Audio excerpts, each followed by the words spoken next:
ప్రయత్నం కూటమి ప్రభుత్వం చేస్తుంది. దానికి అభినందించి తీరాలి. ఇదొక కీలకమైన అంశం అండి. 120 కోట్లతో గుడిబాట, 100 మందికి పైగా పుణ్యక్షేత్రాలకు రహదారి సౌకర్యం, అధికారులకు ఉప ముఖ్యమంత్రి పవన్ కళ్యాణ్ గారు ఆదేశం. గ్రామీణ ప్రాంతాల్లో దేవాలయాలకు రహదారి సౌకర్యం అందుబాటులోకి వస్తోంది. 100కు పైగా దేవాలయాలకు 205 కిలోమీటర్ల పొడవైన రోడ్లతో అనుసంధానిస్తున్నారు.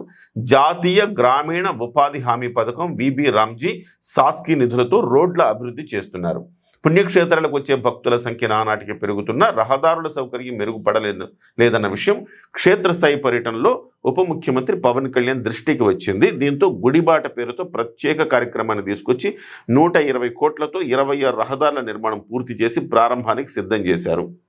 సో ఇది గొప్ప కార్యక్రమం. అంటే మాట్లాడటం కాదు, చేసి చూపించడం అంటే ఏంటో పవన్ కళ్యాణ్ గారిని చూసి మనం తెలుసుకోవాలి. ఎందుకంటే పవన్ కళ్యాణ్ గారు చెప్పాడంటే చేస్తాడంతే.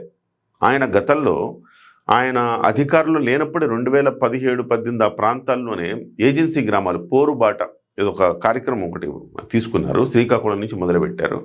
మొదలుపెట్టిన తర్వాత ఏజెన్సీ గ్రామాలకు వెళ్ళారు. ఏజెన్సీ గ్రామాలకు వెళ్ళి వాళ్ళు పడుతున్న కష్టాలు ఇబ్బందులు ఆయన చూశారు. ఉప ముఖ్యమంత్రి అయిన తర్వాత దాని మీద దృష్టి పెట్టి ఓట్లతోటో రాజకీయంతోటో సంబంధం లేకుండా ఆయా ప్రాంతాల మీద దృష్టి పెట్టి ఆయా ప్రాంతాల్లో అద్భుతమైన అభివృద్ధి కార్యక్రమాలు చేస్తున్నారు. వాస్తవానికి ఆయనకు సంబంధించిన శాఖ కాదు అది, అయినా కానీ ఈయన శాఖ పరిధిలో ఏమైతే చేయగలుగుతారో అవన్నీ కూడా అక్కడ చేసి వాళ్ళ జీవితాల్లో వెలుగులు నింపారు పవన్ కళ్యాణ్ గారు. అలాగే ఇవాళ సనాతన ధర్మం అంటే ఒట్టిగా సరిపోతుందా? కాదు కదా. సో గుళ్ళు గోపురాల్లో కూడాను నిత్యం ధూప దీప నైవేద్యాలు వచ్చేలాగా ఆ గుళ్ళను బాగు చేయాలా, ఆ గుళ్ళకి వెళ్ళే రహదారులను బాగు చేయాలి. గుళ్ళను బాగు చేసే పని ఎలాగూ ఈ దేవాదాయ శాఖ తీసుకోవాల్సిన అవసరం ఉంది.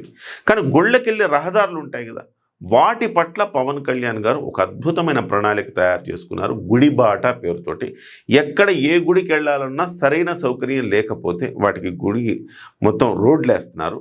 ఆ రోడ్లలో ఇక బస్సులు తిప్పాల్సిన బాధ్యత రవాణా శాఖది, గుడిని బాగుపరచాల్సిన బాధ్యత దేవాదాయ శాఖది.